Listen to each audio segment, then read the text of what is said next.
Well, the violence has raised questions about how best to deal with rioting and disorder on our streets. And I'm now from Lincoln.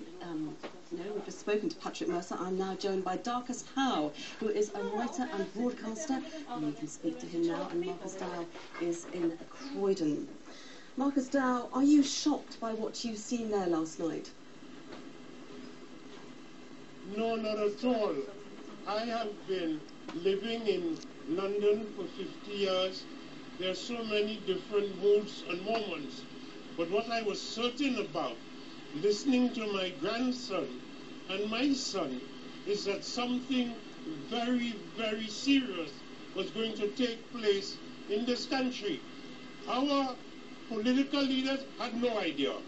The police had no idea. But if you looked at young blacks and young whites with a discerning eye and a careful hearing, they have been telling us, and we would not listen, that what is happening in this country to them. Mr. Howe, if I can just stop you, Mr. Howe, for a moment. You say you're not shocked. Does this mean that you condone what happened in your community last night? I condone, of course not. What I'm going to condone it for, what I'm concerned about more than anything else, there is a young man called Mark Duggan. He has parents, he has brothers, he has sisters, and few yards away from where he lives, a police officer blew his head off. Well, Mr. Howe, we have to. Let me finish. Mr. Howe, we have to wait for the official inquiry before we can say things like that. We don't know what happened to Mr. Duggan. We are going to wait for the police report on it. If I can take you on a little bit, you were talking about your grandson. You were talking about young people. You were talking about your grandson. You were talking.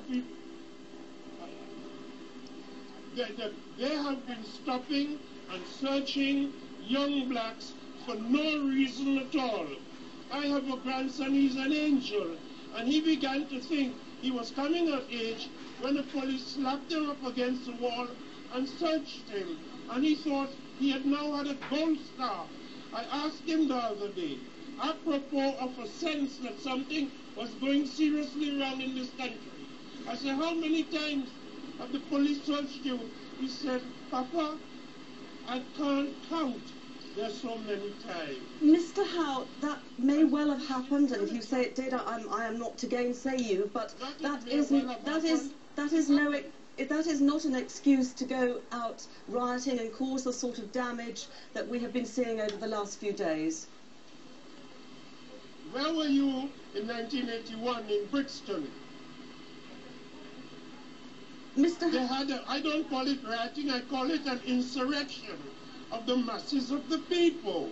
It is happening in Syria, it is happening in Clapham, it's happening in Liverpool, it's happening in Port of Spain, Trinidad, and that is the nature of the historical moment. Mr. Howe,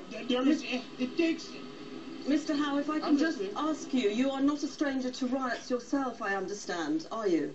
You have taken part in them yourself. I have never taken part in a single riot. I've been on demonstrations that ended up in a conflict, and have some respect for an old West Indian Negro and stop accusing me of being a rioter. Because you won't tickle me to get abusive. You just sound idiotic. Have some respect. Darcus Howe. Grandchildren. Thank you very much for joining us from Croydon. Darcus Howe, their writer and broadcaster. Okay, well, there's been a huge knock-on to lots of aspects of life. He doesn't know what to do because she sounds like an idiot.